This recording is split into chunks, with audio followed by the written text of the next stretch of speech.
hello everybody. How are you doing? I am Dr. Alicia with Coaching with Dr. Alicia, and today I am here to continue my book club, How to Be an Adult in Relationships. It's the 5 keys to mindful loving. Okay, so this is we are starting now with chapter 2, and hold on, let me turn some stuff off here. Make sure I have everything together. We are now several pages into chapter 2. If you want to review my comments and my thoughts about the first part of chapter 2, you can click on the link below in the show notes, and it will lead you to the beginning part of chapter 2. If you're interested in listening to my thoughts and ideas about chapter 1, where I read part of chapter 1, that those links are also in the show notes. But we are on chapter 2. I just want to welcome everybody. Hi, everybody. I see people coming in here. We are having a discussion today, and as a series of discussions on how we can learn to treat each other in the way that honors the people that we're interacting with, that shows respect for individuals, that shows kindness for individuals, and it also shows respect for yourself. Now, a lot of times we do not behave and we do not act in ways that are respectful. We do not love people in the way that is adult-ish. And it's so funny. Y'all see the shows Blackish. Well, today we're going to learn about adult-ish, how to be an adult in relationships. And we are continuing on with this conversation. And today we are going to start on page 60 of chapter 2. So I just want to welcome everybody in. Hey, Dr. Vibe, I saw your message. I will get back to you. We'll get back to you. I've been so busy. We got back to school. I have started my semester last week, so I'm going to get settled in here for the school year. But I will reach out to you, Dr. Vibe. Hello, Dennis, and everyone else. You know, if you want to, you could write your name and where you're from in the chat, and then I'll call it off. If you have questions along the way that deals with the topics that we're going to talk about in this the next couple of pages of this book, be sure to type some of it in. Hi, Sandra, how you doing? I see you in here with us. So anyway, we're going to continue with the rest of this book, How to Be an Adult in Relationships. David Richo, love him. Y'all get this book. I have the Kindle version of it. I have the paperback version, and I also have the audio book. So I'm listening to this and incorporating this and, using these principles in my life. These are some of the things that I have been using, some of the things I haven't been using as much as I needed to be. So it's a great reminder to all of us about what is healthy and what is not healthy. David Richo is a therapist who wrote this book, and I think we need more therapists writing textbooks and books like this, self-help books that we can incorporate in our life. So we're gonna talk today about deprivation. A lot of people wonder about how does not having some of these things as a child growing up, how specifically does it have an impact on your current relationships? Because adults in our life, when we were children, adults did not behave in a way that we're adults. There is no such thing as a perfect childhood. There's many times where parents miss an opportunity to validate, to listen, to ensure that our children are developed in a way that's healthy, mentally, psychologically, physically as well. So anyway, today we're going to start at the top of page 60, and it's all about when we were deprived. Okay? All right. So it says, the author is thinking back about himself and contrast that he had when he was growing up. And what he says is that during my inner childhood in New Haven sounds like, I think it's New Haven, Connecticut, right? During my inner city childhood in New Haven. I spent several weeks each summer at my Aunt Margaret's farm in the country. So he's in this sort of, sounds like urban um, setting in New Haven. And then he goes to visit. He goes to visit his Aunt Margaret. He remembers this when he was young in the farm. I mean, totally different perspective, totally different surroundings, right? He says at the age of 42, he was going through this body therapy session and it popped up for him, right? Just came out of nowhere. In this session, when he was dealing with his feelings, this came up for him, the therapist, that he was instantly on the inside of Aunt Margaret's refrigerator, which was always full, while ours at home was usually mostly empty.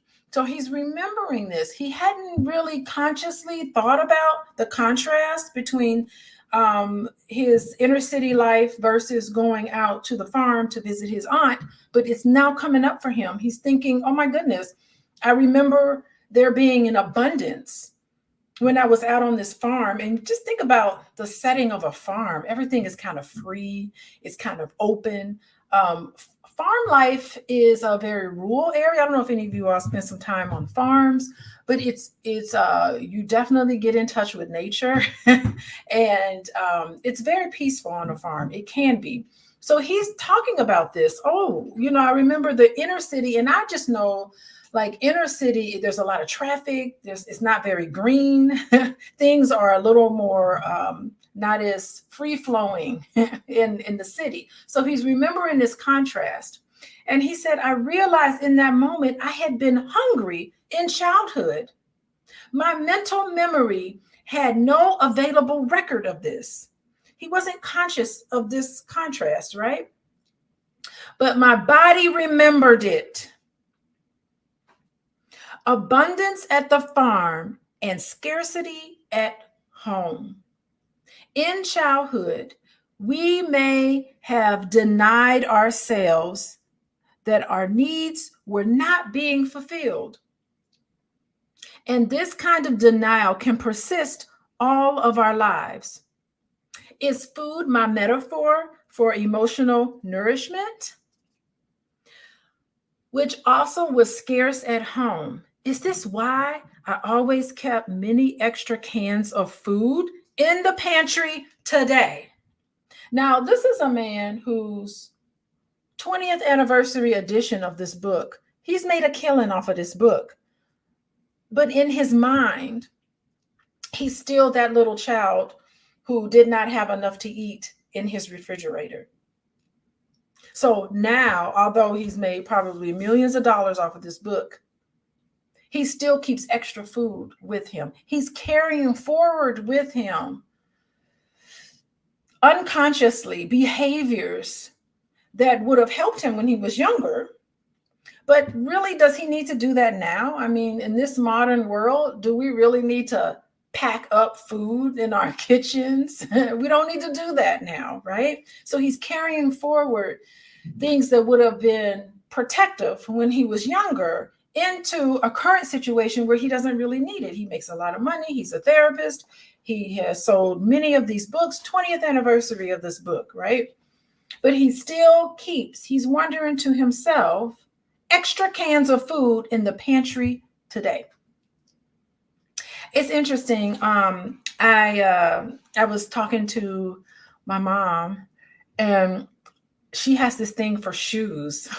My mom, we all have our thing. My thing is coats. I love coats. I love winter coats. I love a winter coat.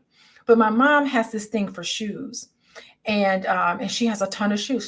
She could probably fill up a whole room full of shoes. And I'm like, Mom, why are you buying all these shoes? And she said, you know what?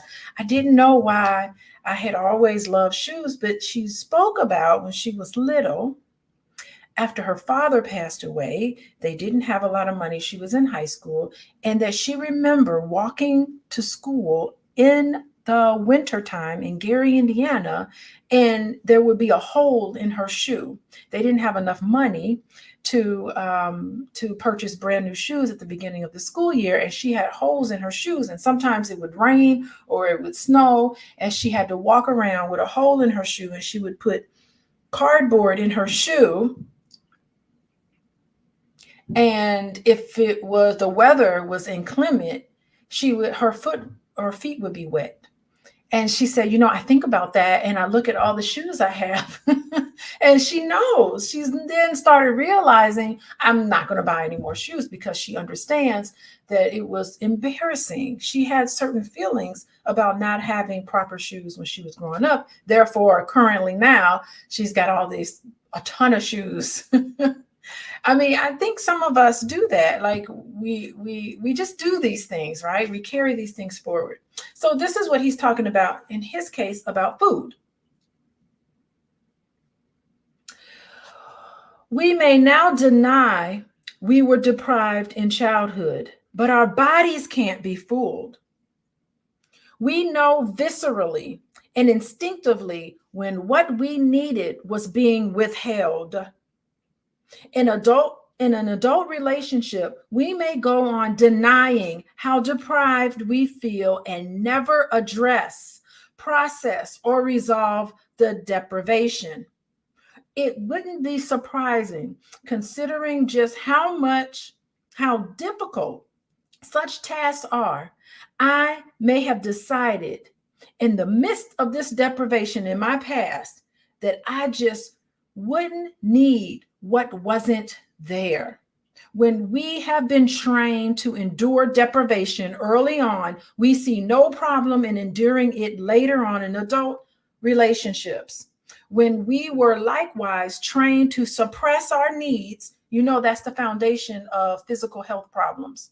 Any of you all need to go to an ologist, oncologist, cardiologist, anybody in here who ever has to see an ologist for health problems, raise your hand, because that's the foundation of what we find in the research. This is just not my opinion. This is trauma research that everybody who has to go to an ologist, oncologist, cardiologist, anything that has to do with ology is rooted in some sense of unhealed, unexpressed trauma.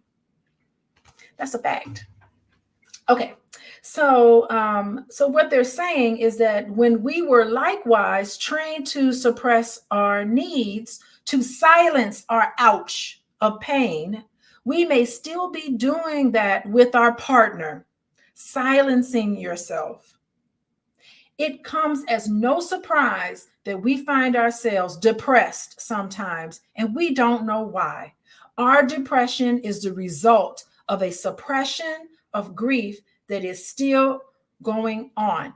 Also, suppressing your feelings, it does manifest itself into depression, but suppression our feelings also suppresses our immune system.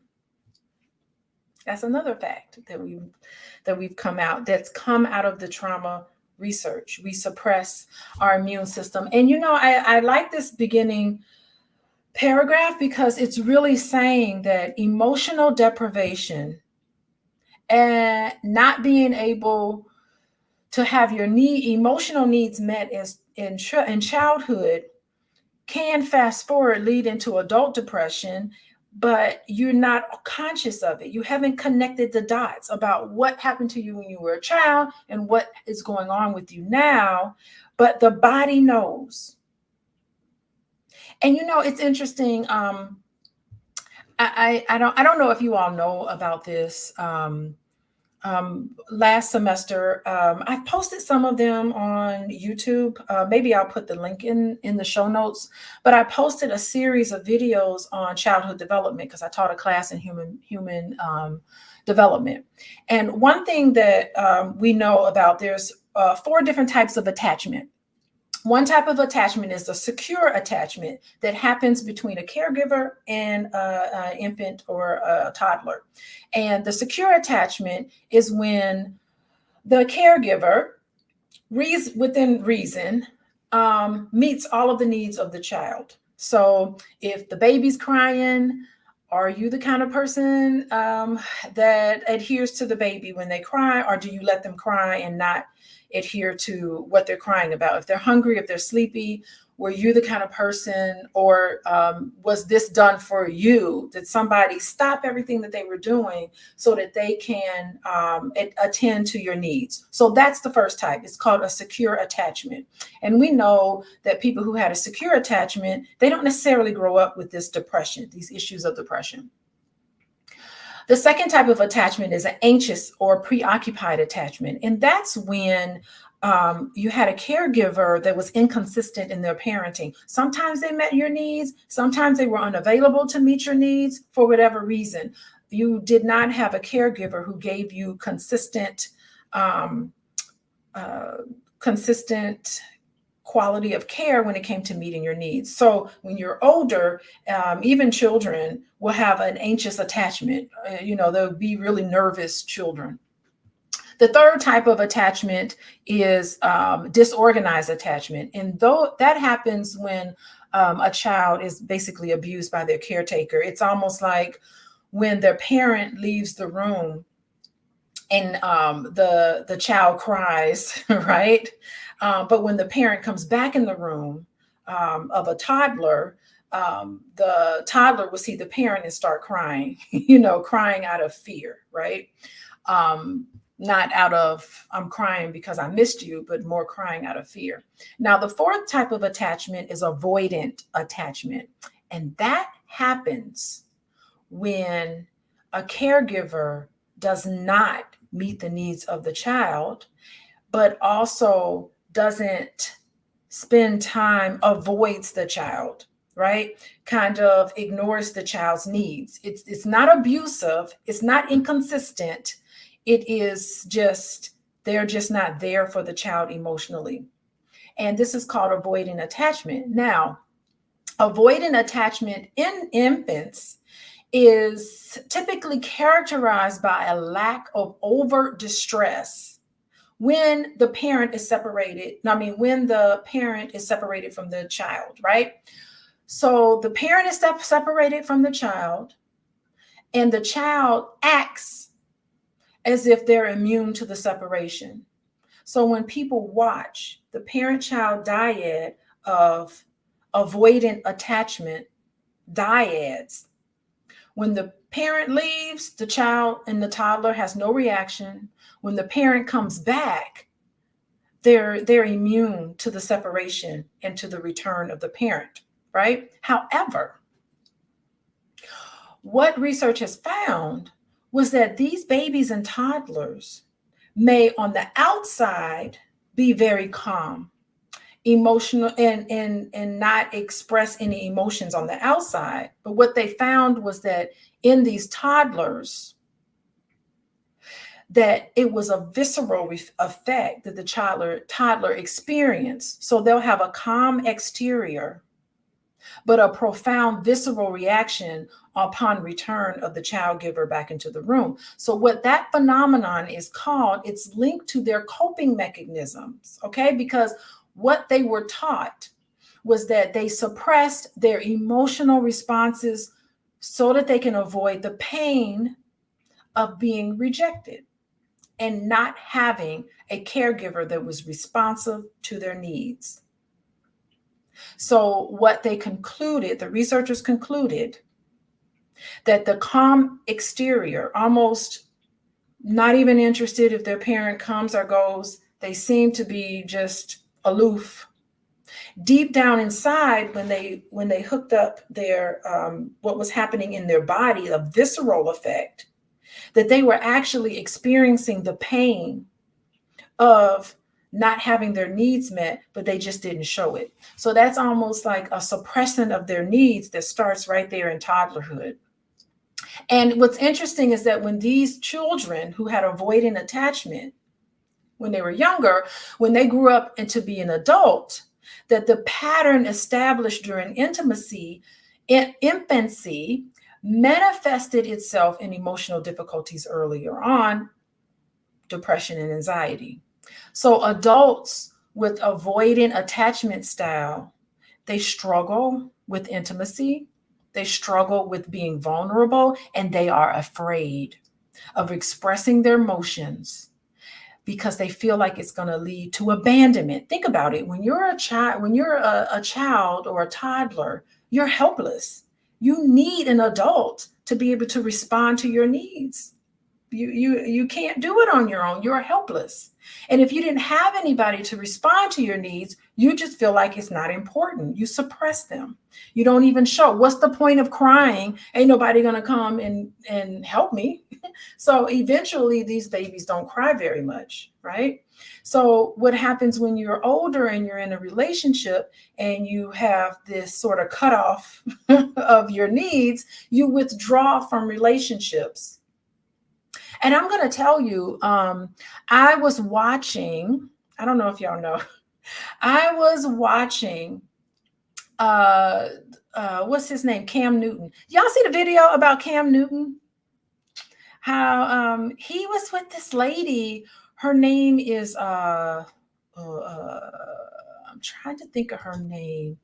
Dr. Bryant. Yeah. Anyway, this reminds me of Cam Newton because Cam Newton did a video. It's all over the social media, where he spoke with a lady named Dr. Bryant. She has a PhD. She's not a therapist, but she has a PhD. And they were talking about grappling with his desire to be married, countered by his pervasive fear of divorce. And she pointed out the effects.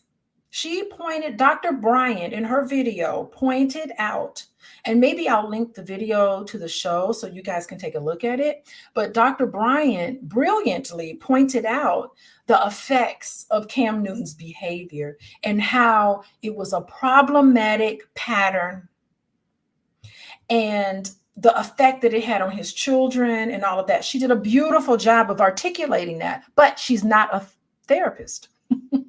So in my therapist's eyes, I'm thinking this is avoidant attachment. Individuals who find themselves grappling with this pervasive fear, so much so that he can't trust himself to commit to one woman. He's got to have 8 kids with 3 different people. He can't trust himself. And Dr. Bryant, she's a psychologist, I think. She did a beautiful job of laying out the consequences of his behavior. But as a therapist, I was looking at his internal conflict that stems from his upbringing. And I'm almost certain there were some instances of instability and abandonment in his childhood. That's why he doesn't trust enough to be able to connect with a woman and raise a family in a healthy environment. And really his background, because he talked about happened. I was like, what did Cam Newton, there's got to be some trauma in his background, right? And there was, and there was some trauma. He talked about being punished as a child for misbehaving in school. Now, instead of talking to him and trying to find out why he was misbehaving in school, why he wasn't getting his work done, he was punished and publicly humiliated as a child because they sent him to school. His parents' father sent him to school in clothes that were equivalent to dressing up and going to church. That's abuse. Right? That's public humiliation of a child who probably just needed to be loved. Now, I'm not saying not have consequences for your children for misbehaving, but I'm also saying that you need to look at those experiences and understand the effect that it can have on him feeling like there's something wrong with him. And the use of public humiliation as a disciplinary method is abuse. Forcing children to wear church clothes to school can have a profound and damaging effect on their psychological development and adult relationships. And this practice instills a sense of shame and inadequacy in him. He had needs that were ignored. And he can have, I mean, all sorts of things can happen. But I don't think that parents need to subject their children to humiliation. And it teaches them that acceptance and love are conditional, and that if he did not do what he was told, he would be subjected to rejection and ridicule. So I just wanted to highlight that because I think that it was really kind of telling about Cam Newton. I'm going to link that video here, and I probably should go find it and have it up and ready. But that's a perfect example of public humiliation, and he did not get what was needed, and therefore he can't have a good relationship with a woman, a healthy relationship, and form healthy family environment, because he, in some sense, did not come from that. That's my take on Cam Newton. If I was sitting with Cam Newton, I would talk to him about that. What is your relationship with commitment? How, I would bring that up, these painful childhood feelings. But as a psychoanalyst, that's what I do, right? I see everything in the way that David Richo sees it. So anyway, hey, everybody, who's all in here? How are you all doing? Dennis writes in here, are your therapy sessions service paid by medical provider or out of pocket? I am paneled. I'm licensed in the state of Illinois, and I'm paneled in Illinois. I do cash practice too, out of pocket pay. So either one. And if you're interested in working with me, we can talk about it. We'll work something out with anybody who's interested in working with me individually or with couples or families at coachingwithdralicia.com. So I just want to welcome everybody. We talk about Cam Newton today. He's a great example, a great illustration of what we're talking about, what happens as adults when we were deprived as children, how he sees relationships is twisted, and it doesn't really help. It doesn't really help. Unhealed trauma that he experienced is not helping. These poor 8 children are now abandoned by their dad, because how could they truly be with him, right? With all of the pain that he's not connecting with.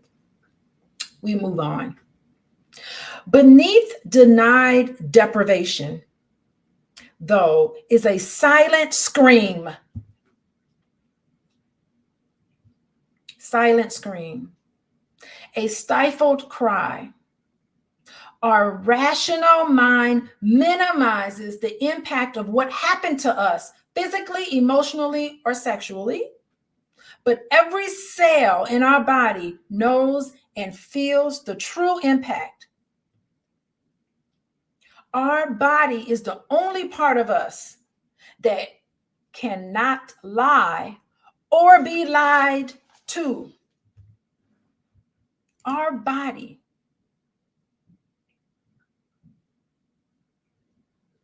Our body serves as the ultimate truth teller, whether you want to consciously believe it or not.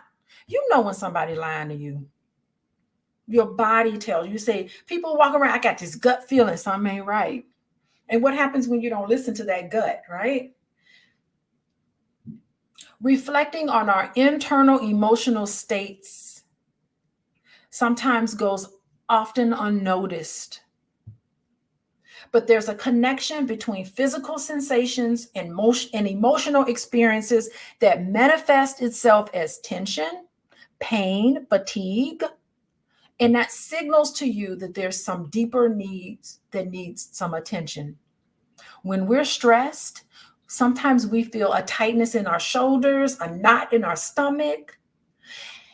These physiological responses are cues from our body urging us to acknowledge our feelings and address them directly. Just as our subconscious emotions influence in many ways our physical health, and when we suppress them, it leads to more profound issues mentally and physically, right? So the trick is, I think this is where David Richo is going. The trick is that We have to learn how to listen to ourselves and become attuned to what our body might be communicating rather than dismissing those signals. And I'm going to tell you, I remember, y'all remember Who the F Did I Marry? Remember that series?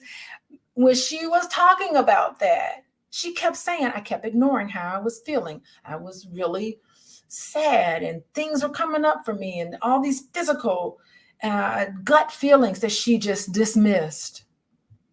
And you'll learn it over and over again that you have to honor this connection, and really paying attention to those things are a way of healing a deeper understanding of ourselves and recognizing and embracing our authentic self, right? So okay, so we move on here. Let's see. Oh, such phrases as "they meant well" or "it wasn't intentional" means nothing to the body. We can consciously, as a survival mechanism, right? We can make excuses for our parents. My parents were young back then. My parents did the best that they could back then. My parents were teenage parents, right? We can consciously do that. But at the same time, you can't minimize the pain that you felt, because that's what comes up as health issues. That's what comes up as current experiences of depression, anxiety, sadness, tension, stress. So this is not to blame your parents. This is to honor the pain that you went through, right? All of us. Your body knows, right? If our mental appraisal of an abandonment or betrayal now includes excuses for the perpetrators of them, this is another subtle way to avoid our grief work, which addresses not the other's intentions, but the impact that it had on us. And honestly, when you minimize the pain that you felt, you are also abandoning yourself. So here you are with the needs that were not met and the pain that you felt from that when you were younger, that the parents who were taking care of you failed to meet those needs. And you felt pain because of that. To excuse your parents for what they've done is also you abandoning yourself. You are betraying yourself. And in the therapist world, we call it identifying with the aggressor. So if you grew up, this is not to attack your parents. This is to understand and to hold this simultaneously, that yes, your parents did the best they could, but at the same time, you were affected by it and your body knows. Okay. So you have to somehow connect with that. And that's what we do in therapy. We connect with this, right? So don't abandon yourself anymore by excusing the pain that you felt so that you can continue to have a great relationship with a parent who abused you, didn't give you what you needed. However, forcing memory of our grief work can be re-traumatizing. Yeah, sometimes you don't want to open Pandora's box. You don't want to open Pandora's box with a lot of the things that you've been through. Sometimes it's too painful, and to open it up and you're not quite ready to face some of this can be traumatizing. So you don't want to re-traumatize yourself. You do want to be careful with what you dig into. Sometimes I used to work in hospitals and it would be a crisis situation. And I would say, I know there's a lot going on, but what is it? What can we do right now to make you feel safe? What are the immediate things right now? And that's what I would spend a lot of time on in hospital settings. But it's important to keep that in mind. Part of our response to being abused is learning to disassociate. And we may still need to do that for now. It's a survival mechanism, right? You needed to disassociate when these things were happening to you because that's what psychologically kept you in a survival mode. And we may still need to do that for now. In the work of mourning, once we are ready, we reassociate with the occluded vision of our pain. The readiness is the key, and only we know when we are ready. You know when you're ready. You know when you're ready to deal with the pain. And it's a beautiful thing. And it's just a beautiful thing to watch people grow in that way. And I feel honored to be able to assist in all of the people that I work with and helping them grow from the pain. I mean, really grow from the pain and become, live your life to its fullest with no stress in your life. Stress is optional, right? The child part of us may have a split desire. If we were abused or neglected as children, if we were abused and neglected as children, the healthy half of us wants to recover from the past. But we got this other half that wants to repeat it.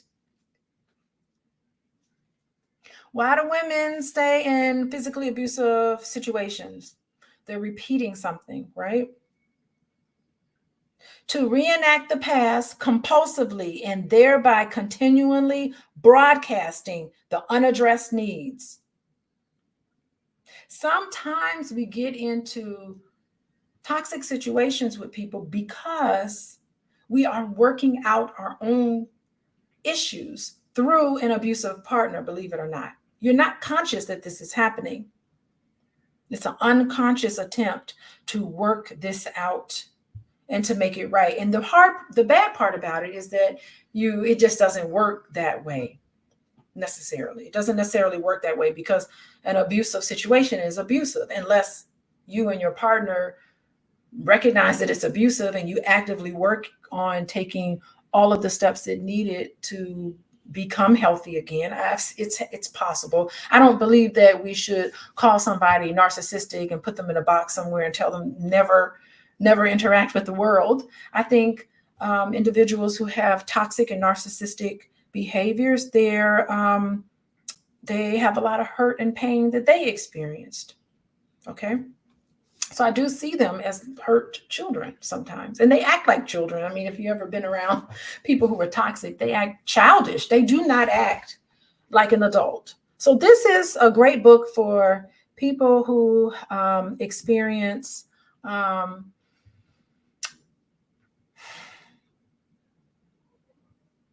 childhood that's not perfect. So that means it's a book for everybody because there's no such thing as a perfect childhood. If you had a perfect childhood, you don't need to tune in.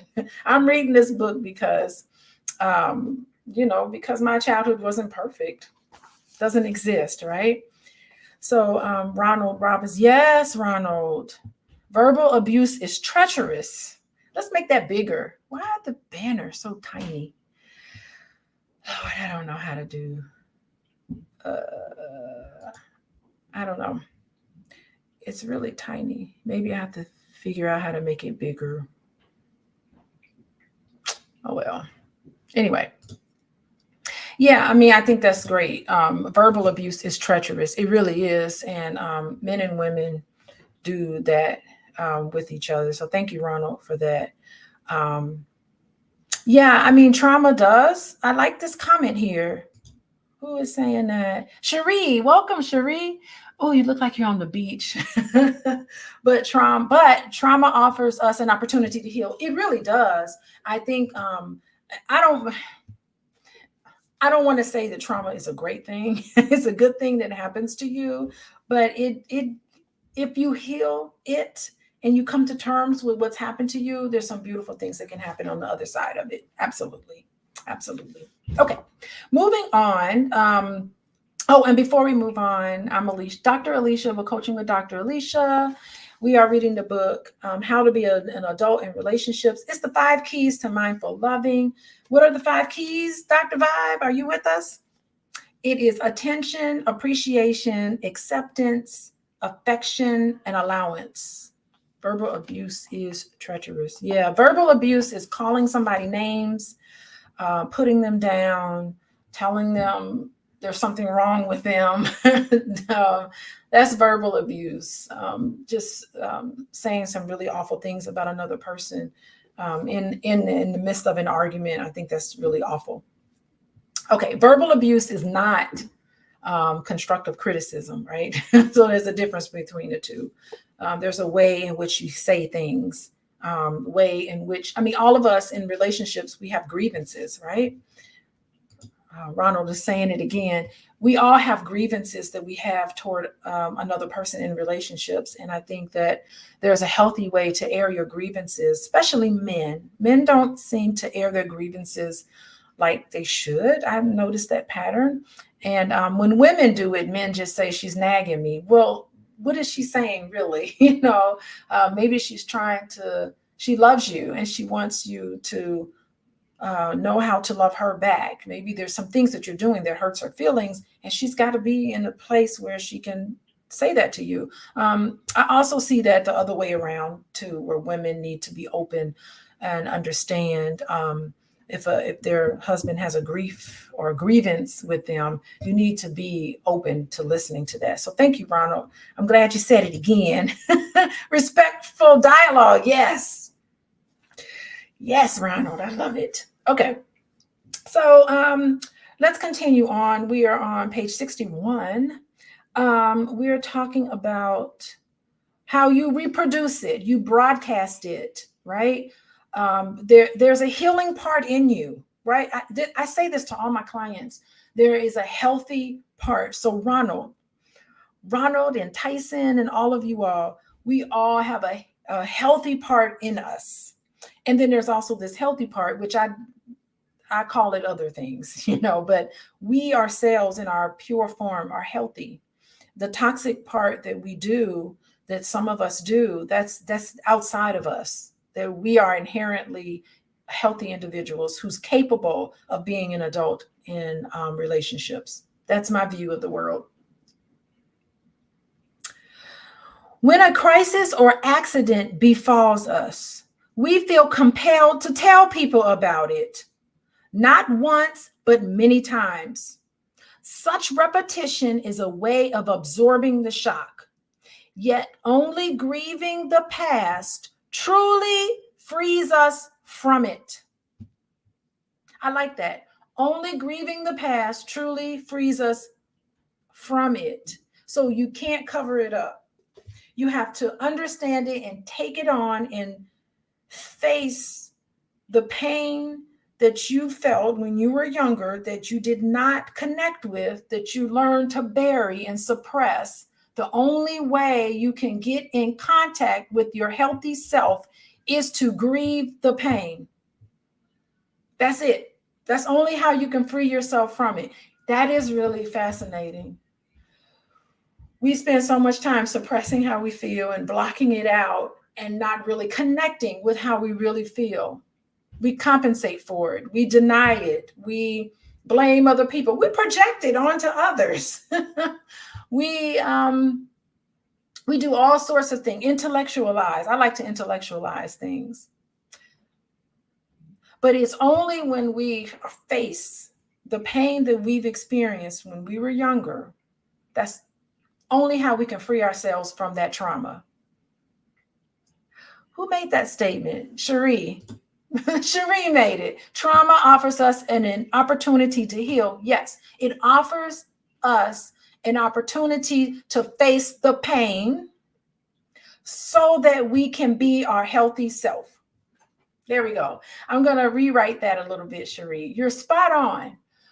Trauma is an opportunity for us to face the pain that we felt, that we suppressed, because suppressing our pain is trauma. That's what the definition of trauma. If you ever want to know what trauma means, it means you had a terrible experience and you never dealt with it and you suppressed it. That's the definition of trauma. And how we heal to become our healthy self is to face the pain. Yeah, that's it. I'm kind of figuring this out.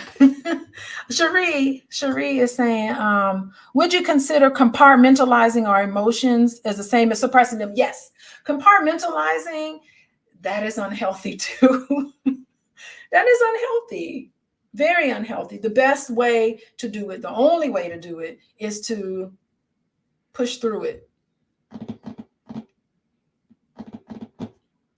You're spot on, Cherie, on the beach. Looking at you on the beach here. Okay. So we're realizing that only grieving the past truly frees us from it.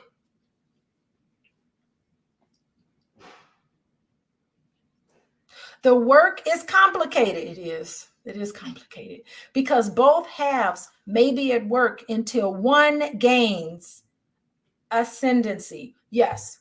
So the healthy part of you has to overcome the unhealthy part of you that was created when you suppress the pain. So that's interesting because I'm just using the word narcissistic because everybody seems to be an expert in narcissism.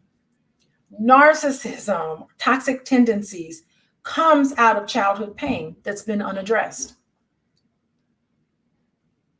The best thing to do to get out of that toxic pattern for individuals is to first recognize that it's happening. Second, address the pain, and that will shrink the narcissism, shrink that narcissism down to a healthy narcissism, a healthy level of narcissism, right? Narcissism is a spectrum. Some people are on one end, some people are on the other. All of us are on the spectrum of narcissism, but we need to shrink it down to a healthy dose of narcissism. And to do that is to face the pain. Yeah. So one has to, you have the two halves of yourself. You have to address that, right? Yes. I really have something inside me that wants to sabotage my happiness. We get back to Cam Newton. I wonder how many times he's got 3 women that he had children with. I wonder what did he do to sabotage a potential happy marriage life? It's scary for him. He sounds, when he was talking to Dr. Bryant, he sounded like a scared little boy.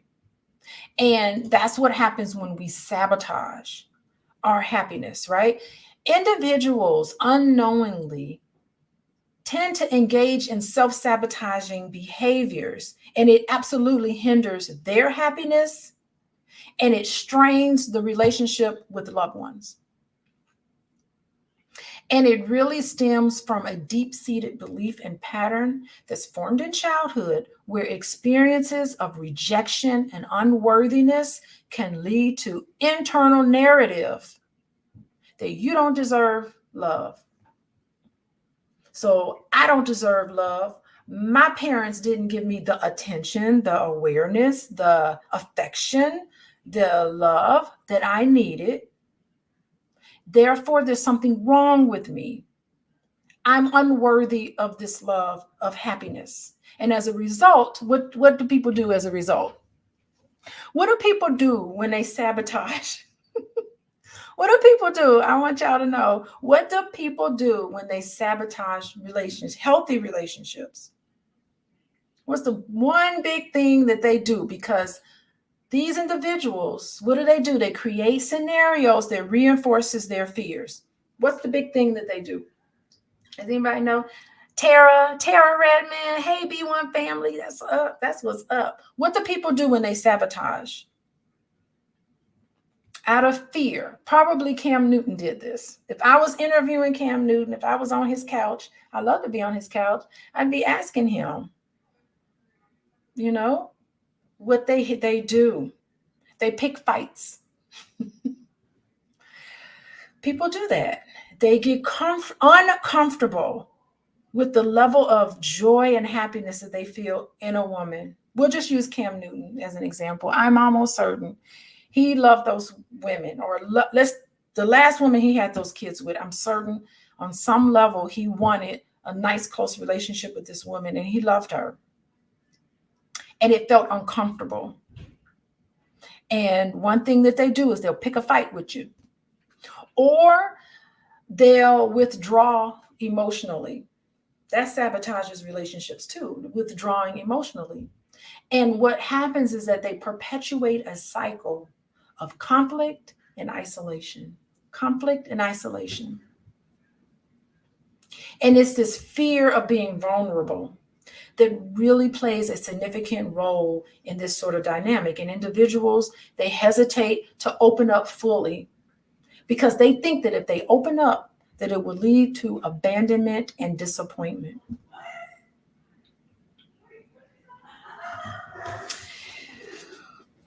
So it's scary to be happy. And even if they're with another person who's healthy, they will project onto their partner. I've seen this happen. People will project onto their partner feelings that their partner doesn't even have. They'll be like, you don't like me, you hate me, you're mean to me. And the other partner is like, I'm not mean to you, I just said hello to you. But they just get easily triggered, sabotaging relationships. I really have something inside of me that wants to sabotage my happiness. How can I give it space, comfort it, and thereby lay it to rest? Finally, none of us does his or her best all the time. Our parents may have done their best some of the time, even most of the time. Indeed, total consistency is too much to expect from any of us. My new version of they did the best they could regarding inadequate parents is they did the best they were willing to do. Yeah. So this is not parental blame or mom blame. I find a lot of this research blames the mom for everything, but mothers do well when mothers are supported. So if you want to help support a child, all the dads out there, you want to support your children, you got to support the mom. All the moms out there, you want to support your children, you got to support the dad. Like, it really works in that way. The data is telling us this. I'm a licensed therapist, so I'm not speaking from the top of my head, and I'm not talking necessarily from my own experiences and clinical experiences. I'm talking from data. People research this. They look at this and just replicate it. So this is the best we know. All right, everybody, thank you for joining me. I got a couple more pages left, but I just want to say hello to everybody. I'm Dr. Alicia with Coaching with Dr. Alicia. I'm going into the second part of chapter 2 of how to be an adult in relationships. It's the 5 keys to mindful loving. And what are the 5 keys? Attention, appreciation, acceptance, affection, and allowance. Those are the 5 keys to mindful loving. We talked about that in chapter 1. You can find that in the show notes.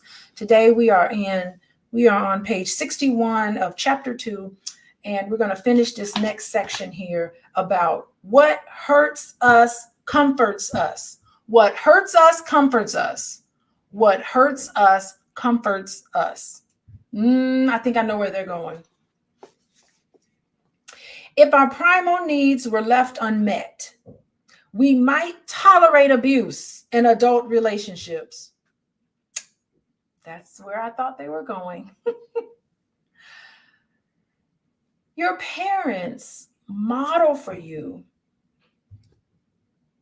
what is normal and what you think consciously. Your body knows it's wrong, by the way. You cannot lie to your body. We just talked about that. Your body knows what's wrong. But If our primal needs were left unmet, we might tolerate abuse in relationships. Because in some subconscious way, you're working out these issues that you had when you were younger, right? Why do women stay in abusive relationships? Why don't they leave, right? There's some unmet needs. They have unmet needs when they were younger. We keep going back for more where there is only less. You can't get blood from a turnip. Remember people used to say that? You can't get blood from a turnip. It's not going to happen there. We keep going back to what failed us before. You keep hurting me and I can't leave you. If we wake up every morning in childhood thinking, someone here will hurt me today and I have to stay. Children are helpless. They have to stay. If they're not getting their needs met, they don't have nowhere else to go. They're there, right? Someone will hurt me today and I will have to stay. Someone does not want me here and I have nowhere else to go. How could we go easily now? Why can't we go easily now? Ain't nobody forcing you. You're an adult. You ain't forced in any toxic relationship. No one's forcing you, but you think that you are. Sadly, the lesson that we are powerless is reconfirmed each day we stay in a painful situation. Unkind or shaming treatment from our partner leads to the belief that we are defective. Not that your partner is sick and twisted by abusing you and shaming you and all of those things. You think that you are defective. If I can only be good, if I could only cook the dinner better, if I can only give her more money, if I can only provide, if I can only do these things, then therefore that person will love me. That person will validate me and I will be worthy. Unkind or shaming treatment from our parents leads us to the belief that we are defective, not that they are inappropriate for abusing us. And that's when you get into how many adults have you heard talk about the abuse that they had when they were growing up, and then they turn around, they look at you and they say, I deserved it. They did it for my own good. How many of y'all have seen that? They did it for my own good. It's an unhealthy narrative. The belief that parental neglect and abuse is justified as beneficial and framing it as, I'm doing this for your own good. It's profoundly unhealthy narrative that has lasting psychological repercussions, right? So the justification leads to the internalization of pain and trauma, causing people to dismiss their needs and emotion in favor of a self-imposed narrative of resilience and strength. They did it for my own good. They caused me a lot of pain and suffering, and that was for my own good. That's sick. Parents sometimes say that they believe in harsh methods to instill discipline and fortitude. It's sick. You can parent and you can give consequences, but you don't have to do it in a way that's abusive. The reality is that abuse can undermine a child's sense of self-worth and safety.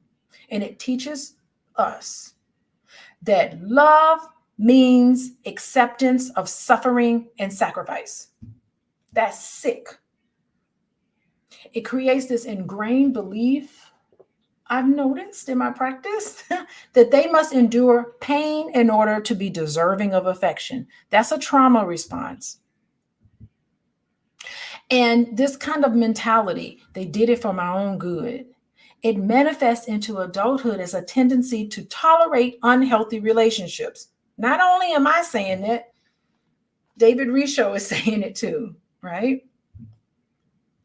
And what happens, this rationale and its sake, for the sake of family, for the sake of being accepted by someone who's abusing you, it perpetuates this cycle of abuse and emotional neglect. It fosters shame and guilt. Shame and guilt. That's what happens when you start to acknowledge how you suffered. And it can lead to, therefore, emotional suppression, which manifests itself in mental health issues.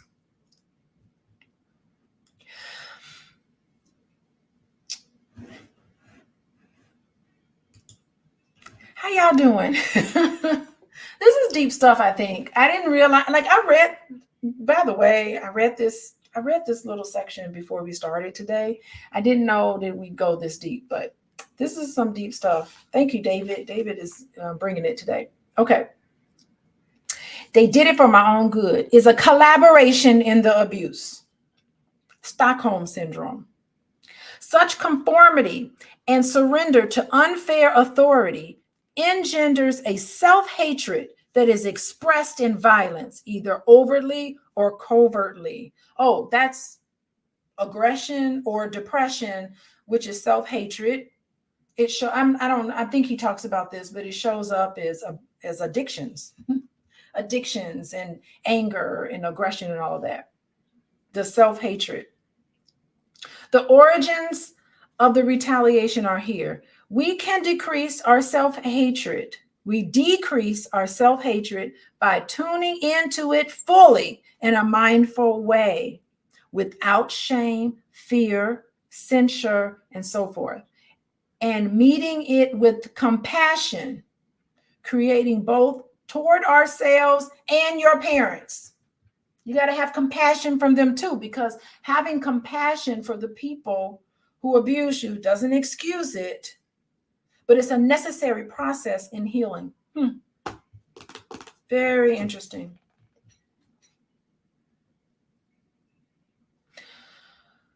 In childhood, we learned self-protective strategies. We found mental and physical ways to acclimate. We learned self-protective strategies. Yeah. We found mental and physical ways to acclimate or inure ourselves to the pain that we weren't allowed to express, right? The pain that we felt when we were children. We conditioned ourselves to escape while staying. That's disassociating, right? Now, the same strategies only keep us stuck in tenable situations now. Look at the irony. We are protecting ourselves by denial and disassociation, thereby succeeding only in remaining at the mercy of the abuse. Whew. As mirroring, acceptance of us by another gives us power, so abuse takes away our access to our power. In an abusive relationship, we may believe we cannot let go because things might get better. Our power is thereby deflated in two ways: by the belief that we can't extricate ourselves from abuse, and two, by clinging on to an unfounded hope that the abuser will change. They ain't going to change unless they consciously make active steps to change. Active steps to change. So they can't just say, I'm going to change. They can't just say, I'm going to go to therapy with you. They can't just say the cycle of abuse, the honeymoon phase. They can't just say, I'm going to buy you flowers or a car or a house or whatever people do during that honeymoon phase to get you to come back, right? They're not going to change unless they make active steps to change. These are the lies we learned when we became accustomed to unhappiness and hurt. As Shakespeare said, I weep to have what I fear to lose. Go ahead, Shakespeare. Shakespeare lived. In some abusive relationships, we feel we cannot live without the other. We do feel like both personally and professionally, they do in abusive relationships. It's a back and forth thing. They feel like that person can't make it without me, and I can't make it without them. It's a codependency that's there. I don't know if he's going to go in that direction, but let's see. In some abusive relationships, we feel we cannot live without the other. When drama is all we know, we imagine that's what relating is all about. But you know what? Being drama-free is possible. Living a life without drama is possible for all of us. We may train our partners to play our unique game of drama and uproar, which may take the form of continual abandonment and reconciliation. Abandonment and reconciliation, seductive and then withdrawing behavior, argumentativeness, triangulation. Triangulation is not good. If you're having problems in your relationship, you should talk to a professional. You should talk to a professional only. Don't be calling your mama and your friends and stuff. You should talk to a professional if you're having problems in your relationship. Fidelity, infidelity, addictions, yes, and so forth. When things are quiet and running smoothly, we may feel bored, even insecure. Yeah, I did find this. I used to work with mostly women who were in abusive situations, and it's so fascinating. I worked with them in a hospital, and we would talk about healthy relationships, and they would be like, "But he boring." they would meet a man who was healthy and kind and just normal guy, and they would just be like, I don't really like him. I'm like, why? What's going on? They were like, he's boring. I'm used to the excitement and the ups and downs and all the chaos. They get so addicted to the chaos that when they see something healthy, they think there's something wrong with it because they're so accustomed to toxic back and forth, right?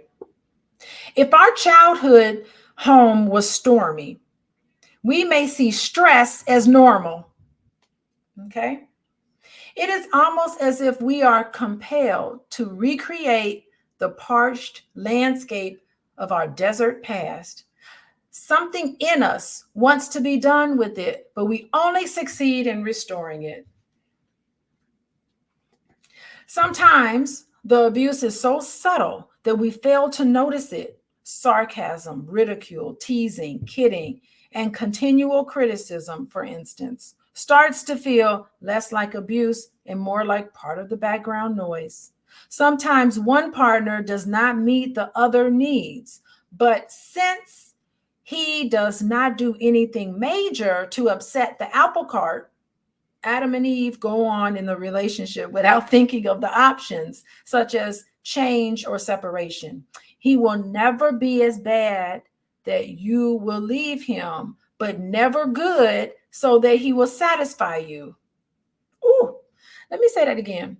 He will never be so bad that you're going to leave him, but he ain't never going to be good so that he actually satisfies you. So you'd rather be with a man that never satisfies you than to be by yourself. I'll be with somebody. Being with somebody is better than being alone.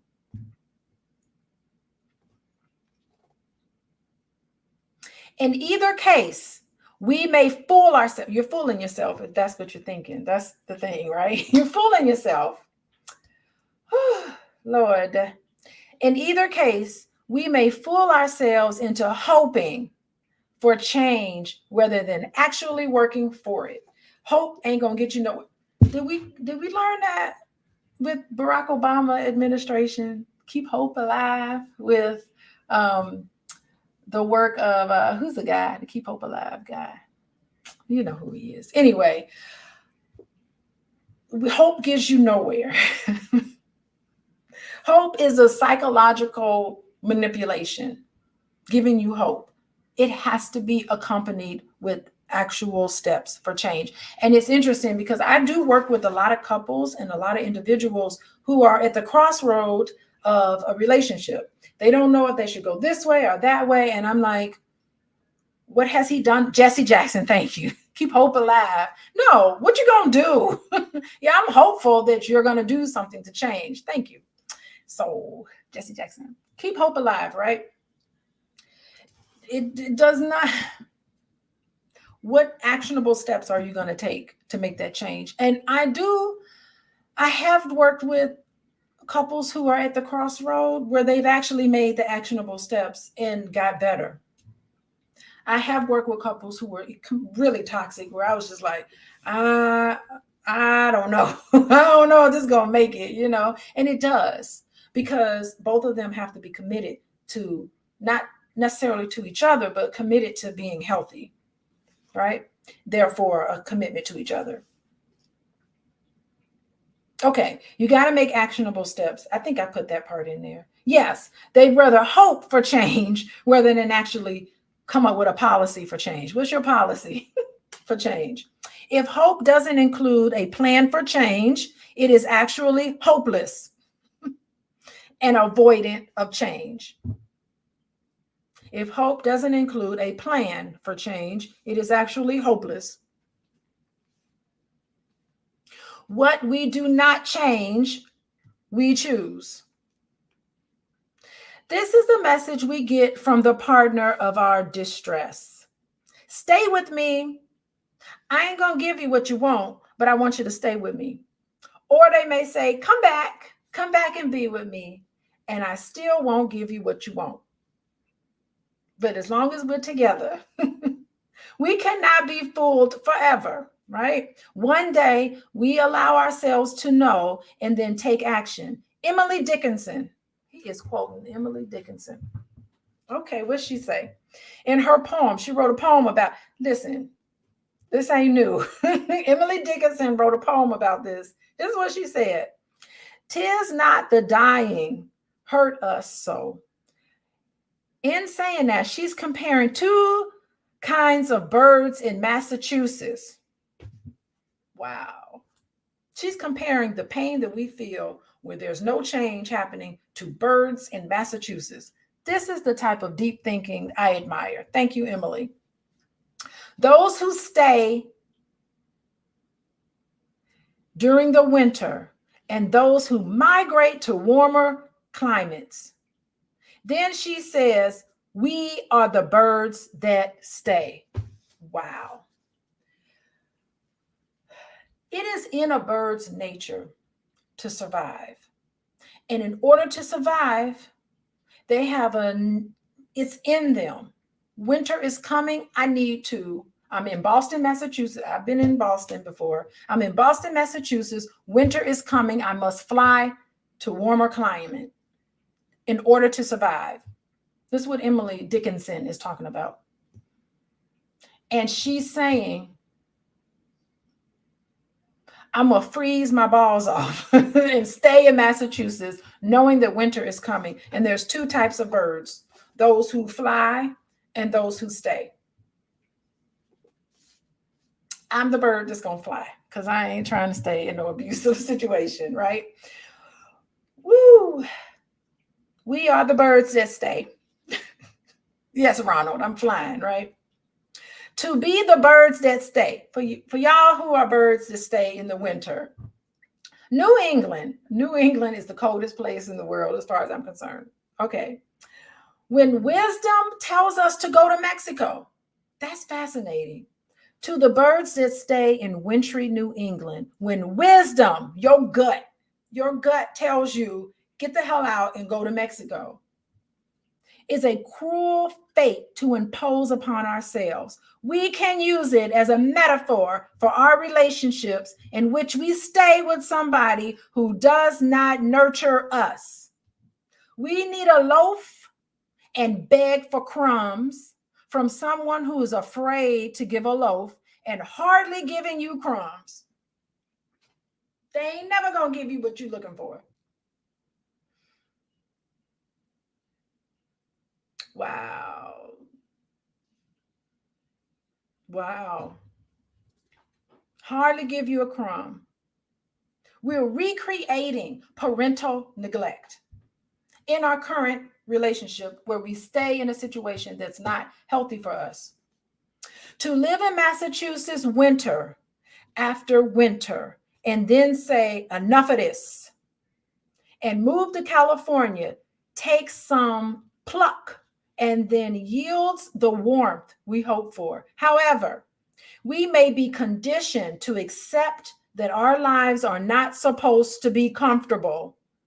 Well, myself as a therapist and all the other therapists I know, we understand that all of us are worthy of a comfortable life. And it is possible. Likewise, we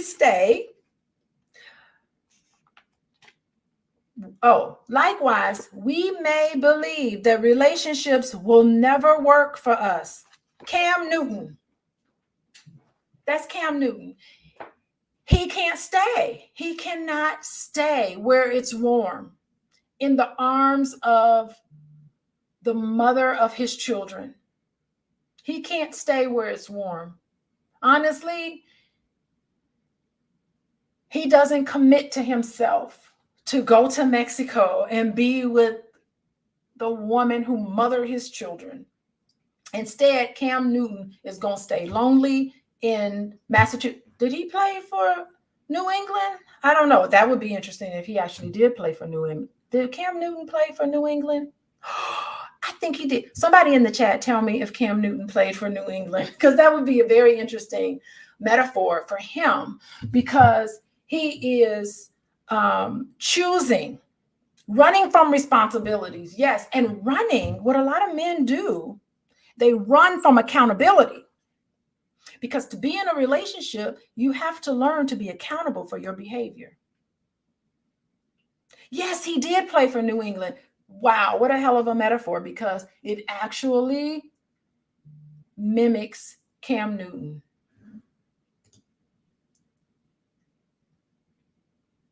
That is fascinating. I wonder what it would take for him to be vulnerable enough to give to another person, right? Yeah, I mean, a man struggling with intimacy, fearing that he's to be vulnerable. I'm wondering, sometimes men don't want to be vulnerable. They don't want to be accountable. They associate openness with the potential of being shamed, like he was when he was younger. And there's probably a lot of stories of him being shamed, but the shame that he felt by going to school dressed like he's going to church, it's anxiety, and you start to become defensive in your relationships, finding it difficult to trust somebody and difficult for someone like Cam Newton to fully engage in emotional intimacy. If I was on that couch, I'd ask him about that, because, you internalize messages of worthiness, and, you self-sabotage relationships and romantic relationships. How y'all doing? Okay. All right. We're almost done here. Okay. Where am I? I'm talking about Cam Newton. Yeah, Cam Newton really came up for me. With that perspective, we may not be able to master in enough of this when we find ourselves in pain. Instead, we may ask ourselves, why even bother? Why bother? To live with abuse is dangerous because it can make our wish to suffer equal in strength to our will to be safe. We think nothing I can do will stop him from hurting me. Nothing I can do will make her love me. A frightening conclusion can result. Nothing matters, and I don't really care. Such deep despair can take the form of poor self-esteem, disease, distortions of the body, overeating. Yeah, I've been binge watching My 600-Pound Life. Every single one of them have the exact same backstory. I don't know. It is, the creators of that show is remarkable because every single one of them, I watched season 7 and season 8 on Hulu. And every story, they talk about their childhood, of course, right? And they all start off with abandonment. They all start off with this deep-seated pain and hurt that they felt by being abandoned and rejected by a parent, usually both of their parents, and finding comfort in food to hide the pain that they never had an opportunity to connect with. It is consistent. Very fascinating. I love watching shows like that, as a matter of fact. Okay. We might even seek relationships that guarantee protection against having to look at or process our issues. Yeah. So these are people who are interested in more superficial relationships, who say, I see this online a lot, where they'll say, I just want a man to take care of my bills. I don't care. I just want him to pay my bills and leave me alone and take care of the household, protect and provide. That's all I need a man to do. The rest of that stuff, goodbye to you. Or you'll hear a man get online and say, modern women are so disrespectful. Modern women don't know how to treat no man. When you hear stuff like that, what those men want is a woman to cater to their ego. They don't really want a woman to really connect with them. So they may say things like, I don't want to be loved. I want to be respected. You know what that means? That means I don't want to be accountable. I want to be able to do what I want and not be accountable to anybody. So when I see that, what I see is superficial relationships, right? So they guarantee protection against having to look at yourself. When you're in a relationship like that, you're not in a position to really look at yourself and grow.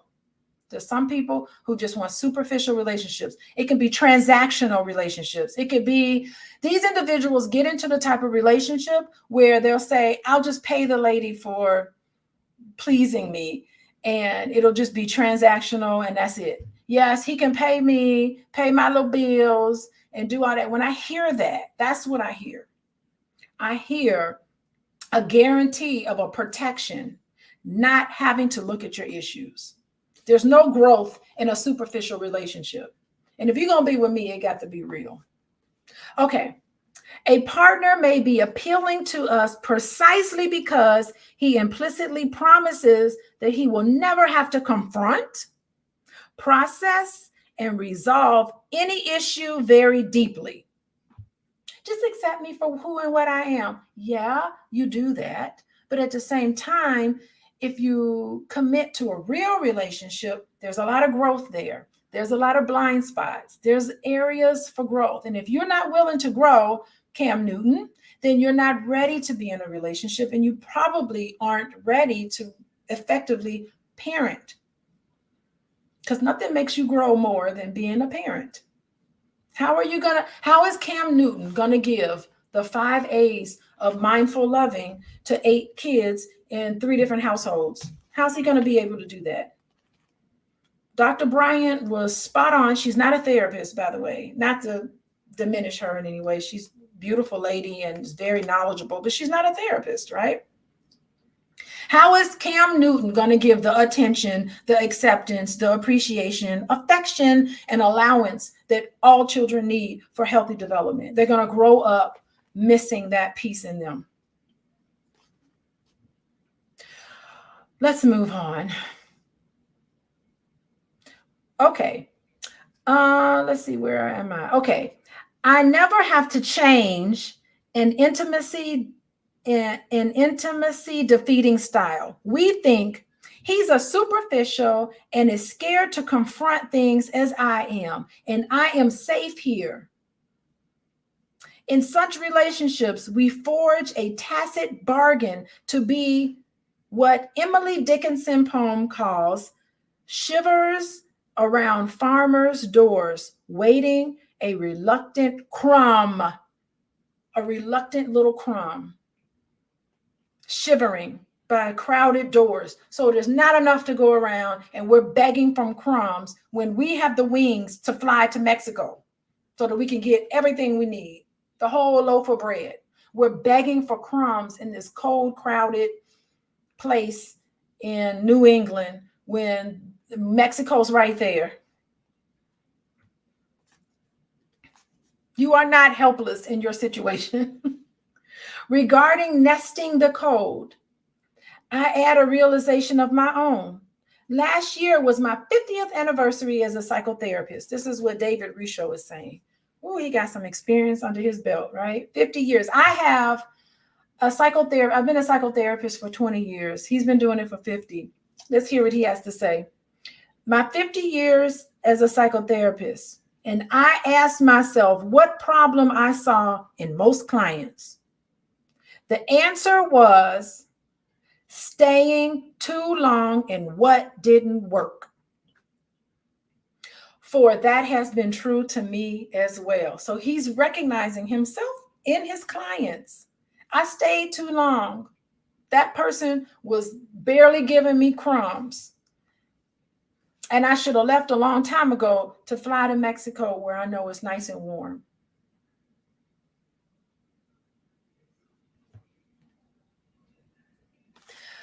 We will end there. I'll be back. I don't think I have anything to do. My Sundays are not that booked. So I'll be back on Sunday and we could talk about family. Oh, Lord. There we go. We're going to talk about family. I thank everybody for coming here today. I am Dr. Alicia, for those of you who don't know. I am, you can find me at Coaching with Dr. Alicia. I work with individuals, I work with couples, and also families. I thank you all for joining me. Thank you, Ronald, for your comments. Thank you, Dr. Vibe. Thank you, Shamri. I see everybody in here. I appreciate you guys for joining. Lisa, your comments were wonderful. Thank you for helping me with the Jesse Jackson reference. I didn't think I would be referencing Jesse Jackson, but keep hope alive. There we go. But I will see you guys next Sunday afternoon. Take care, everybody. Bye-bye.